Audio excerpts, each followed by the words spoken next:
अब आपने जो पहला प्रश्न किया, अब आपको बता दें कि यह पहला एक ऐसा मनीषी है जिसने राजनीतिक मंच से ये बोला हो कि बटेंगे तो कटेंगे। आज नहीं, कल जैसे विवेकानंद को कोट करते हैं लोग कि विवेकानंद ने ये कहा था, अरविंद को, महर्षि अरविंद को कोट करते हैं, विनोबा भावे कोट करते हैं, गांधी को कोट करते हैं, पटेल को कोट करते हैं। ऐसे कल के दिन लोग योगी को कोट करेंगे कि योगी ने ये कहा था। आप 10 साल, 20 साल, 25 साल बाद ये देखिएगा, ये जो नारा है, ये नारा नहीं है, ये महामंत्र में कानून का भय हो, कानून का डर हो, तब अपराधों पर नियंत्रण होता है। इसलिए वो बुलडोजर एक्शन बहुत प्रभावी कार्य था। अभी कोई योजना आई तो हम 2,000 देंगे, तो हम 3,000 देंगे, तो हम 5,000 देंगे, हम 10,000 देंगे। ये क्या तमाशा है भाई? इसमें तो कमोबेश सभी दल जो है आगे आते हैं। इसमें कोई एक दल का नाम नहीं लिया जा सकता कि ये दल नहीं दे, तो कोई एक दल को इसको बंद करना चाहिए कि नहीं, हम बिना फ्रीबीज के चुनाव लड़ेंगे। सुप्रीम कोर्ट के जज का एक टिप्पणी थी कि अफसर ही जज न बन जाए, तो इस पे आप क्या कहेंगे? देखिए, सुप्रीम कोर्ट के जजेस को भी प्रशासनिक अधिकारी की भूमिका नहीं निभानी चाहिए। ये दोनों पर लागू होता है। अगर आप कुर्सी पर बैठे हैं तो आप जज का ही काम करें, आप प्रशासनिक अधिकारियों के काम अलग हैं। और ये आपको बता दें, ये कोल्ड वार जुडिशियरी में और ये प्रशासन से बहुत आगे से चलता। नमस्कार, मैं राजेश और आप देखना शुरू कर चुके हैं द वार्ता। आज हमारे साथ श्रीमान दिनेश नारायण सिंह जी हैं, वरिष्ठ अधिवक्ता हैं और सामाजिक कार्यकर्ता हैं। आज हम इनसे बातचीत करेंगे। कुछ ऐसे विषय हैं जो समाज में और राजनीति में चल रहे हैं, जिस पे कि हम बातचीत करेंगे और आपकी राय जानेंगे। आपका हमारे चैनल पे बहुत बहुत स्वागत है। नमस्कार। तो ये बताइए, पहला आप अधिवक्ता हैं, तो हम आपसे ये जानना चाहेंगे कि जो अभी बुलडोजर एक्शन पे सुप्रीम कोर्ट का फैसला आया है, और ये बुलडोजर एक्शन जो उत्तर प्रदेश सरकार और जो भाजपा नीति सरकारें हैं, जो अपराध को रोकने के लिए ये एक्शन चालू किया था, उसको सुप्रीम कोर्ट ने रोक लगाई है, तो इस पे आपका क्या कहना है? नहीं, रोक तो नहीं लगाई, रोक नहीं लगाई है, उसमें कुछ संशोधन किया है, कुछ गाइडलाइन तय किया है और ये कहा है कि भाई अगर एक अपराधी कोई निकल गया तो उस घर में उसके माँ बाप रहते हैं, उसके भाई भाई रहते हैं, तो सारे लोग उससे पनिश होते हैं। इसलिए इन सब चीज़ों के बारे में छानबीन करके उनको दंड न मिले, ऐसी कार्रवाई की जाए, उस पर उन्होंने प्रतिबंध किया है और कुछ गाइडलाइन दिए हैं। और ऐसा नहीं कि उस पर रोक लगा दिया है। नहीं, गाइडलाइन दिए हैं, लेकिन वो तो डाइल्यूट हो गया ना मामला।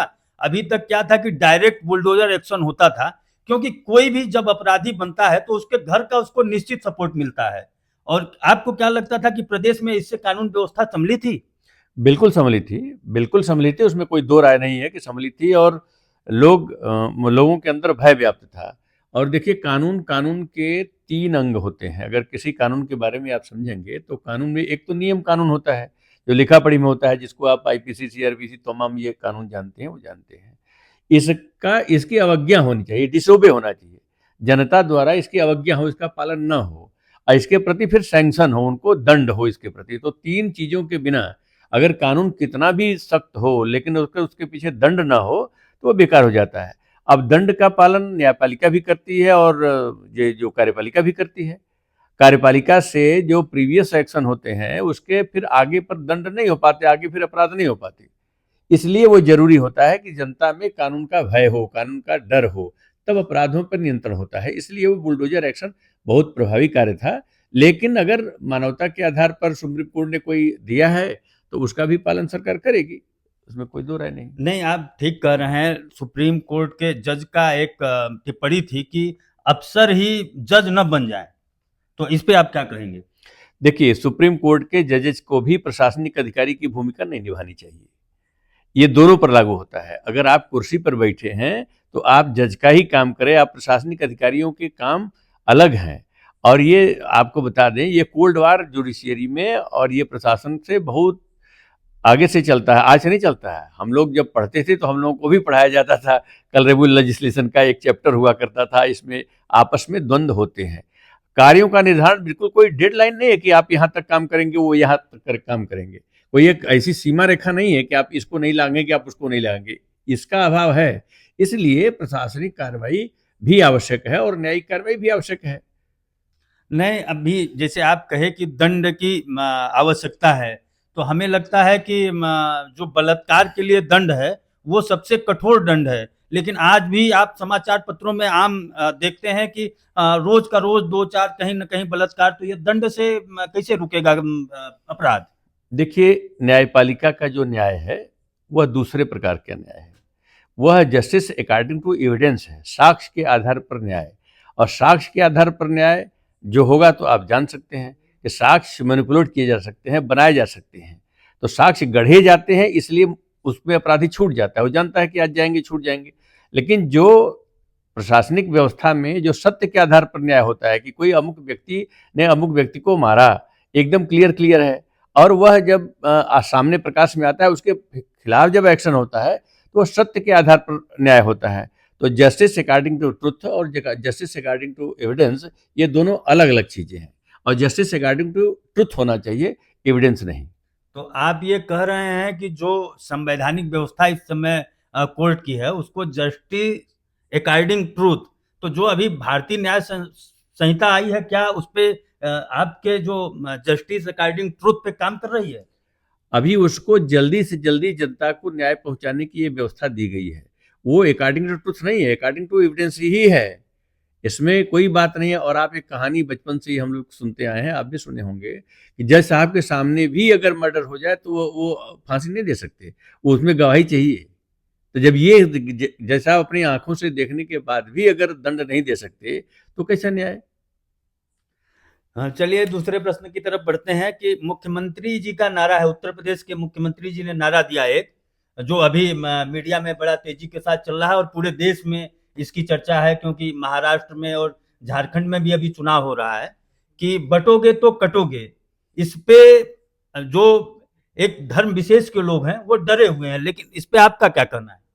धर्म विशेष के लोग डरे हुए कहाँ हैं भाई? ये आपका प्रश्न ही थोड़ा दूसरे टाइप का है। धर्म विशेष के लोग डरे नहीं हुए, धर्म विशेष के लोगों के डर से ही यह नारा आया है। और बटोगे तो कटोगे नहीं है, बटेंगे तो कटेंगे, उन्होंने कहा। वो सम्मानजनक शब्द है, बटेंगे तो कटेंगे। और बटने के आधार पर ही कटना शुरू हुआ। और कटते कटते कटते कटते क्या हो गया कि अब आप समझ रहे हैं इस समय आपके देश की के भूखंड कितने हैं, और आपके देश की आबादी का जो बढ़ोतरी है, प्रोग्रेस है, कितना है। और ये बटने और कटने के आधार पर तो आप सुनते हैं ना कि वो हैदराबाद का वैसी बोलता है छोटा वाला कि 15 मिनट के लिए पुलिस हटा दो तो हम बता दें। ये किस बात की धमकी है? और आप रोज टीवी चैनलों पर देखते होंगे कि उसमें मुल्ला मौलवी बेच करके बताते हैं हम सड़कों पर उतर जाएंगे। अभी तौकीर रजा का बयान है कि अगर हम सड़कों पर उतर गए तो आपको रहने की जगह नहीं मिलेगी, हम ईंट से ईंट बजा देंगे। ये धमकियां आ रही हैं। और ताज्जुब होगा, विश्व में जितने देश हैं वहां जो अल्पसंख्यक हैं वो प्रताड़ित हैं, लेकिन भारत एक ऐसा देश है, हिंदुस्तान एक ऐसा देश है जहां बहुसंख्यक समाज प्रताड़ित है। 80% की जनसंख्या हमारी रहते हुए भी हम 20% से भयाक्रांत है। ये ताज्जुब देखिए।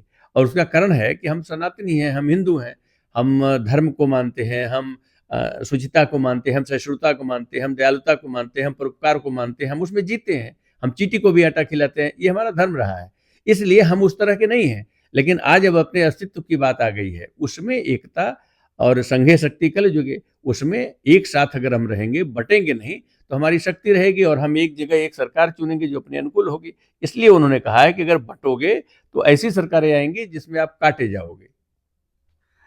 जैसे अभी उत्तर प्रदेश में अखिलेश यादव का नारा है पीडीए का, जो पिछले चुनाव पे उन्होंने उस नारे के आधार पर जीत भी हासिल की। उसमें पिछड़ा दलित संख्यक को जो है कि अलग बांट रहे हैं, तो उस पर आपका क्या कहना है?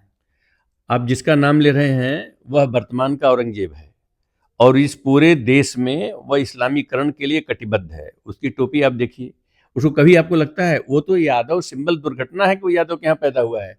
वरना वह पूरा का पूरा परिवार हिंदुओं के बीच से एक जो यादव जाति है, जो मार्शल जाति हुआ करती थी, उसको काट दिया। ये ऐसे लोग हैं। अधर्म के लिए कृष्ण कहते हैं हम यदुवंशी हैं। उन्होंने युद्ध किया था, और इसने क्या किया? इसने अधर्म को इतना बढ़ावा दिया, ऐसे लोगों को इतना बढ़ावा दिया जो विधर्मी हैं, जो हम पर आक्रमण करते हैं, जो गाय खाते हैं। कृष्ण जी ने अवतार लिया तो गाय के लिए किया। उनका नाम गोपाल है, और ये गाय खाने वालों के साथ है। तो आप सोचिए कि वो उसकी क्या स्थिति है। तो जो खाने वालों की वकालत करता हो, वह गोपाल के वंश का कैसे हो सकता है? ये अभी जो वक्फ बोर्ड पे एक बिल लाई है सरकार, तो उस पर आपका क्या कहना है? वक्फ बोर्ड को अगर आप जान जाएंगे तो आपके रूह कांप जाएंगे। और वक्फ बोर्ड कब आया? ये कांग्रेस की सरकार में आया, ये एक नया एक्ट है। उसमें जिस चीज को अगर ये हमारे घर को कह दें कि साहब मेरा रहा है, तो ये वक्फ बोर्ड का हो जाएगा, और हमको साबित करना है, कागज पत्र सब हमको दिखाने हैं, वो कह देंगे कि हमारा। तो उनका तो कहना है कि भाई ये कुतुब मीनार, ये ताजमहल, इतना नहीं, अब तो वो कहते हैं कि हिंदुस्तान ही हमारे शासक थे, तो हिंदुस्तान पूरा हमारा है, वक्फ बोर्ड के अंदर आता है। अब आप सोच लीजिए, तो आपकी कहीं कुछ रही नहीं। सबसे ज्यादा इस देश में प्रॉपर्टी उनकी हो गई, और वक्फ में रजिस्ट्रेशन है, और उसका सिविल कोर्ट में कहीं मुकदमा नहीं चल सकता, उसको बाहर कर दिया है। ऐसी स्थिति आ गई, तो वक्फ बोर्ड इस देश को, इस देश के बहुसंख्यक समाज से उनके भूखंड को छीनने का एक प्रयत्न है, कुत्सित प्रयत्न है, जिसमें कांग्रेस की और ये समाजवादी पार्टी की जितनी ऐसी सरकारें सब शामिल हैं। इसको हटाया जाना बहुत जरूरी है, इसको समाप्त किया जाना जरूरी है। नहीं तो अभी तो ये भी भाजपा की जो सरकार है समाप्त नहीं कर रही है, इसमें कुछ अमेंडमेंट ला रही है, नई एक बिल ला रही है। सरकारें कैसे बनती हैं? सरकारें बनती हैं संख्या बल के आधार पर। संसद में जिसकी संख्या ज्यादा रहेगी उसी सरकार बनेगी। इस समय संसद की स्थिति आप देख रहे हैं, अपने सहयोगी कुछ ऐसे हैं, उनको साथ लेके चलना है। सबको साथ लेके चलने पर जब से अपनी स्थिति सुदृढ़ नहीं हो जाएगी, तब तक क्या करेगी सरकार? सरकार कमजोर है, इसलिए ये सब चल रहा है। सरकार अगर उस तरीके की होती, स्टेप बाय स्टेप, अगर ये 400 के पार होते या उनको पूर्ण बहुमत होता, तो आप देखते कि नज़ारा कुछ और होता। लेकिन अभी तो दूसरे दो लोगों की बैसाखी पर सरकार चल रही है, तो इंतजार करिए, सरकार आएगी, फिर ऐसा होगा। नहीं, इसी बयान के आधार पे जो 400 पार, अभी आपने बोला कि 400 पार हो जाएंगे, तो हम स्टेप बाय स्टेप इसी तरह के बयान जो है जो चुनाव लड़ने वाले आए और कहा गया कि इसका जो है फर्क पड़ा है, इस पे आप क्या कहेंगे? फर्क नहीं पड़ा है, जनता को बरगलाया गया है, जनता को बरगलाया गया, ऊंच नीच का विभेद पैदा किया गया है, और जनता में भ्रम पैदा किया गया है।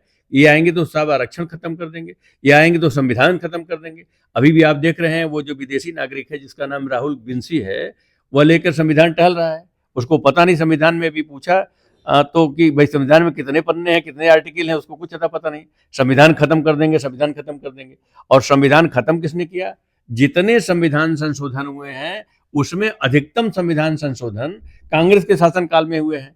उसके नाना, दादा, बाबा, उस सबों ने, दादी ने और उसके पिताजी ने किया है, तो उसको तो उन पर प्रश्न चिन्ह उठाना चाहिए। एक बात। दूसरा ये कहता है संविधान खत्म कर देंगे, आरक्षण खत्म कर देंगे। मैं आपसे पूछना चाहता हूं, अब आरक्षण किसको मिलना चाहिए? मान लीजिए एक प्रधानमंत्री का पद है, एक परिवार में 3-4 प्रधानमंत्री हो गए और तुम पांचवें चौथे लगे हो लाइन में भी। आरक्षण से बाहर तो सबसे पहले तुमको होना चाहिए। जिनके परिवार के लोग, जिनके राजनीति करने वाले लोगों में परिवार के और वो प्रधानमंत्री नहीं हो सके, उनको मिलना चाहिए। तो सबसे पहले तो आरक्षण इसी पर लागू होना चाहिए, इसी के लिए खत्म होना चाहिए कि तुम्हारे परिवार से, गांधी परिवार से अब विगत 100 साल में कोई प्रधानमंत्री नहीं होगा, तुमको हम बाहर करते हैं। ये लोकसभा को प्रस्ताव पारित करना चाहिए, आरक्षण को अगर जिंदा रखना है तो आरक्षण की परिधि में सबसे पहले ये। अभी आप आरक्षण पे बोल रहे थे, समाज के अंदर अभी भी भेदभाव चल रहा है, तो आपका क्या मानना है, ये आरक्षण जरूरी है कि इसमें इसको समाप्त कर देना चाहिए? देखिए, आरक्षण का विषय बड़ा व्यापक विषय है। आरक्षण के प्रकार को हमको समझना चाहिए। आरक्षण कितने प्रकार का होता है? किसी व्यक्ति को जो ऐसे सामाजिक और शैक्षणिक आधार पर, आर्थिक आधार पर जो पिछड़ापन है, उसको दूर करने के लिए वो उसको आरक्षण दिया जाता है। आरक्षण की एक समय सीमा कितनी होनी चाहिए, कब तक उसको मिलना चाहिए? यह जातिगत आधार पर अगर आरक्षण की व्यवस्था संविधान में है, तो क्या अभी वर्तमान समय में जो बरगलाया जा रहा है कि धार्मिक आधार पर भी दीजिए, जबकि धार्मिक आधार पर प्रसिद्ध है कि उसको नहीं दिया जा सकता।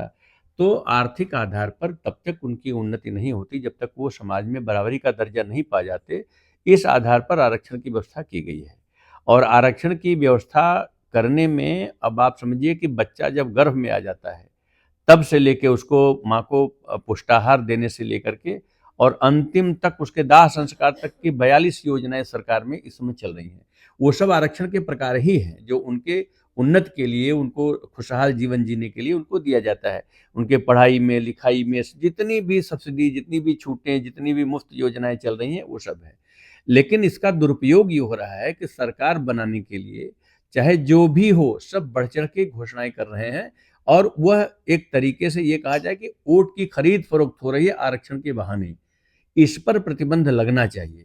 उनको आरक्षण भी दिया जाना चाहिए, लेकिन हम आगे आगे बढ़ करके, भाई अभी कोई योजना आई तो हम 2000 देंगे, तो हम 3000 देंगे, तो हम 5000 देंगे, हम 10,000 देंगे। ये क्या तमाशा है भाई? इसमें तो कमोबेश सभी दल जो है आगे आते हैं, इसमें कोई एक दल का नाम नहीं लिया जा सकता कि ये दल नहीं दे। तो कोई एक दल को इसको बंद करना चाहिए कि नहीं, हम बिना फ्रीबीज के चुनाव लड़ेंगे। लेकिन देख लीजिए आप, जहां भी चुनाव हो रहे हैं सारे दल उसमें हैं, तो इस पे क्या कहना चाहेंगे? अब आप सोचिए देश किससे बिगड़ रहा है। सुप्रीम कोर्ट ने जब इस बात को अपने यहाँ उठाया कि भाई रेवड़ी कल्चर, आपने गत दिनों सुना होगा रेवड़ी कल्चर, तो रेवड़ी कल्चर पर फैसला जरूरी था या बुलडोजर पर जरूरी था? वो फिर ठंडे बस्ते में चला गया मामला। क्यों चला गया? क्या इसके लिए जो सीजीआई महोदय थे उनके पास समय नहीं था? एक इस पर गाइडलाइन दिया जाना चाहिए। क्या ये नहीं कहा जा सकता, एक बार चर्चा चली कि घोषणा पत्र में जो योजनाएं हम घोषित करते हैं, अगर हम अपने कार्यकाल तक उसको लागू नहीं करते हैं तो उसकी मान्यता रद्द होनी चाहिए। ये व्यवस्था होनी चाहिए कि नहीं होनी चाहिए? इन सब चीजों पर फोकस होना चाहिए। लेकिन इस सब चीजों पर फोकस ना होकर के जो समाज से जो जो परसेप्शन क्रिएट होते हैं उसके आधार पर कोर्टें चलती हैं, उसके आधार पर ये चल रहा है, राजनीति चल रही है, उसके आधार पर मीडिया उसको परसेप्शन बना रही है, बिगाड़ रही है। आप भी देख रहे हैं, सब देख रहे हैं। तो इस तरीके का एक वातावरण बना हुआ है कि जैसा वातावरण बने, एक किसी मामले को तिल से चाहे पहाड़ बना दो और चाहे कोई गंभीर मामला हो उसको पहाड़ का तिल बना दो। इसी के आधार पर न्यायपालिका, कार्यपालिका और ये जो तीसरा स्तंभ है आपका मीडिया वाला, वो भी चल रहा है। तो आप एक अधिवक्ता होने के नाते कोर्ट पे एक एलिगेशन लगा रहे हैं कि ये परसेप्शन पे चलती है। हम अधिवक्ता के साथ साथ एक सामाजिक प्राणी है। अधिवक्ता एक सामाजिक प्राणी है और अधिवक्ता से ज्यादा न्यायपालिका के बारे में कोई दूसरा जानता नहीं। जो उसको जी रहा है, असली बात तो वही बताएगा ना। हमारे घर की बात आप कैसे जानेंगे? न मीडिया जानेंगे और न ये प्रशासनिक अधिकारी जानेंगे और न ये विधायक और मंत्री एमपी जानेंगे। आप देखिए कि न्यायपालिका में क्या स्थिति है। न्यायपालिका के बारे में ये कोई प्रोडक्टिव जॉब नहीं है, सरकार को इससे कोई आमदनी नहीं होती है, घाटे का सौदा है, इसके रिफॉर्म के लिए कोई बात नहीं आ रही है। कब से चला रहा? 77 साल बाद तो ये आईपीसी नाम बदला है, इंडियन पिनल कोड नाम बदला है, ये सीआरपीसी बदला है, ये एविडेंस बदला है, कितनी बार नाम बदला है। अभी तो नाम बदलने में 77 साल लगा। इसके भीतर के जो कंटेंट्स हैं, जो भीतर के जो प्रोविजंस दिए गए हैं, उसको बदलने में कितने साल लगेगा? किसी के पास फुर्सत है क्या? लेकिन वो बदलाना जाना चाहिए। एक व्यक्ति जाता है, 3-3 4-4 पीढ़ी के मुकदमे हम सब देख रहे हैं। एक हाथ से फाइल आप नहीं उठा सकते, इतनी मोटी मोटी फाइलें हैं। ये लगता है भैया ये क्या है? मतलब ऐसी न्यायपालिका चलेगी? 3 पीढ़ी 4 पीढ़ी चला गया। अभी आपको बता दें, ये बनारस का चर्चित केस है। एक 100 सिविल जज के यहाँ चल रहा है। 100 वो मुकदमा 56 का मुकदमा है और सुप्रीम कोर्ट होकर के अभी आया है। इजरा में भी ऑब्जेक्शन चल रहा है, उसके क्रियान्वयन के मुकदमे चले हैं, उसमें भी ऑब्जेक्शन चल रहा है। देखिए तीसरी पीढ़ी चल रही है, क्या करेंगे? नहीं, ये भी एलिगेशन लगते हैं, हम तो लोगों से मिलते रहते हैं कि वकील साहब लोग भी मुकदमे को बढ़ाते हैं। इस तरह का एलिगेशन लगता है, इस पे आप क्या कहेंगे? ऐसा है ना कि आखिर किसको आप कहेंगे? वकील साहब सबसे सस्ते हैं, सबसे सुलभ है। बाकी आप पुलिस को नहीं कह सकते, डंडे खाएंगे। जज साहब को कहेंगे तो आपका मुकदमा बिगड़ जाएगा। तो सबसे सस्ते वकील साहब हैं, इसलिए कि ये प्राइवेट प्रैक्टिशनर हैं, ये क्या करेंगे? लेकिन वकील साहब तैयारी करके गए। मैं आपको बता दूं अपना दर्द, इतना हम लोग कभी अपने एग्जाम के समय भी नहीं पढ़े। अब तरस आता है कि अगर इतना पढ़े होते तो शायद यहाँ वकील ही नहीं रहते। ये स्थिति है। आप यहाँ से पढ़ के जाइए, पूरा मेहनत करिए, 1 बजे रात तक जाइए, 2 बजे रात तक जागिए, फिर सवेरे उठ के वहां जाइए। वहां पता लगा कि नहीं, जैसा आप आज छुट्टी पर है, नहीं बैठेंगे। जैसा आप कहेंगे हमारा मूड नहीं है, क्या करेंगे आप? आज तक सुप्रीम कोर्ट के कहने के और हाई कोर्ट के कहने के बावजूद भी आज भी डिस्ट्रिक्ट कोर्टों में कैमरे नहीं लगे, उनकी व्यवस्था नहीं है। 2 बजे की पेशी होती है और 3 बजे बैठेंगे, क्या करेंगे आप? उनको बैठेंगे। तो हम लोग तो ऐसी स्थिति में पड़े हैं, एक तरफ क्लाइंट को भी ओबलाइज करना है, एक तरफ कोर्ट को भी फेस करना है। दोनों के बीच में जीवन जी रहे हैं हम लोग। अपना जीव को उपार्जन भी करना है, उस पर भी हम आ रहे हैं, वो भी बात भी कह रहे हैं। ठीक है, अभी यहाँ पे यूपी में उपचुनाव हो रहे हैं। ऐसा माना जा रहा है कि ये उपचुनाव सेमीफाइनल की तरह लोग मीडिया में एक परसेप्शन बना हुआ है। और 9 विधानसभा पे उपचुनाव हो रहे हैं और इसमें एक तरफ जो मुख्यमंत्री योगी आदित्यनाथ जी का नारा है कि बटेंगे तो कटेंगे, और एक तरफ अखिलेश यादव का नारा पीडीए पे है। तो आप इस चुनाव को कैसे देख रहे हैं? आप मीडिया से हैं, आपका एक चैनल है सोशल मीडिया का। आप ये समझ पा रहे हैं क्या कि जो मीडिया में बैठे लोग हैं, जो एंकर हैं, क्या वो बहुत विश्लेषक हैं या वो कोई भविष्य वक्ता हैं? उनके अंदर ये क्षमता कतई नहीं है। वो कुशल वक्ता हैं, अच्छे ढंग से बोल लेते हैं। और मैं आपको बता दूं, केराकतपुर गांव है एक बगल में हमारे यहाँ, वहां के जो नट हैं वो एक जड़ी बेचते हैं, मजमा लगाते हैं। इतना बढ़िया मजमा लगाते हैं कि उस जड़ी को बेचने के लिए लकड़ी रख देते हैं और 50 रुपया दूसरे की जेब से निकलवा लेते हैं बढ़िया बोल करके। तो बढ़िया बोलने वाला व्यक्ति बढ़िया विश्लेषक होगा ऐसा नहीं है। तो लेकिन अब ये है कि वही सारे चैनलों पर छाए हुए हैं, बढ़िया बोलते हैं, बढ़िया बोलते हैं, बढ़िया बोलते हैं। तो अब उनके बोलने के आधार पर वो परसेप्शन बनता है, उनके अंदर विश्लेषण की क्षमता कितनी है भगवान जाने। इसलिए ये सेमीफाइनल नहीं है, ऐसे चुनाव आते रहते हैं, होते रहते हैं। दूसरी बात, जनता के बीच में हम किन मुद्दों को लेके जाते हैं, जनता किसको कितनी शिद्दत से जानती है। अब आपने जो पहला प्रश्न किया, अब आपको बता दें कि यह पहला एक ऐसा मनीषी है जिसने राजनीतिक मंच से ये बोला हो कि बटेंगे तो कटेंगे। आज नहीं, कल जैसे विवेकानंद को कोट करते हैं लोग कि विवेकानंद ने ये कहा था, अरविंद को, महर्षि अरविंद को कोट करते हैं, विनोबा भावे कोट करते हैं, गांधी को कोट करते हैं, पटेल को कोट करते हैं। ऐसे कल के दिन लोग योगी को कोट करेंगे कि योगी ने ये कहा था। आप 10 साल 20 साल 25 साल बाद ये देखिएगा, ये जो नारा है ये नारा नहीं है, ये महामंत्र है और भारत के भविष्य का निर्धारण करने वाला महामंत्र है। इस पर अगर कोई हिंदू समाज या यहाँ का बहुसंख्यक समाज अगर अमल नहीं किया तो आगे आने वाले दिन बहुत खतरनाक है। इसकी जानकारी के लिए मैं भी आपसे कहूंगा कि आप कुरान पढ़िए, आप कुरान पढ़िए। तो क्या कुरान में क्या लिखा है, हमारे दर्शकों को आप बताइए। हम लिखा हुआ क्या है तो नुपुर शर्मा ने बताया, देखिए क्या स्थिति है। लेकिन फिर भी अगर आप पूछ रहे हैं तो मैं आपको गंभीरता से बता रहा हूं कि इस्लामी मान्यता के अनुसार पूरी दुनिया को 2 भागों में बांट रखा है। एक भाग को कहते हैं दारुल हरब, दूसरे को कहते हैं दारुल इस्लाम। दारुल हरब वह जगह है जहां मुसलमान रहता है लेकिन वहां इस्लामिक शासन, उसकी मान्यता के अनुसार, शरिया के अनुसार कानून नहीं चलते। दारुल इस्लाम वो जगह है जहां मुसलमान रहता है लेकिन वहां के नियम कानून, वहां की व्यवस्था इस्लामिक मान्यता के अनुसार, शरिया के अनुसार चलता है। और उनका ये कर्तव्य है कि वह दारुल हरब को दारुल इस्लाम में तब्दील कर दें, बदल दें उसको, वहां इस्लामी शासन ला दें, जिसको आजकल आप गजवाए हिंद और तरह तरह की बातों से आप सुनते होंगे। तो वह प्रक्रिया चल रही है। उसी प्रक्रिया के आधार पर चाहे पाकिस्तान अलग हुआ, आज बांग्लादेश की स्थिति आप देख रहे हैं जो नारे लग रहे हैं, उसी प्रक्रिया पर। इस करने की क्रिया को कहते हैं जिहाद। इस क्रिया को करने को, और चाहे जिस भी ढंग से, अगर एक काफिर जैसे जो ईमान लाता है, जो अल्लाह पर ईमान लाता है, वह ईमान वाला होता है और मुसलमान होता है, और जो नहीं लाता है वह काफिर होता है।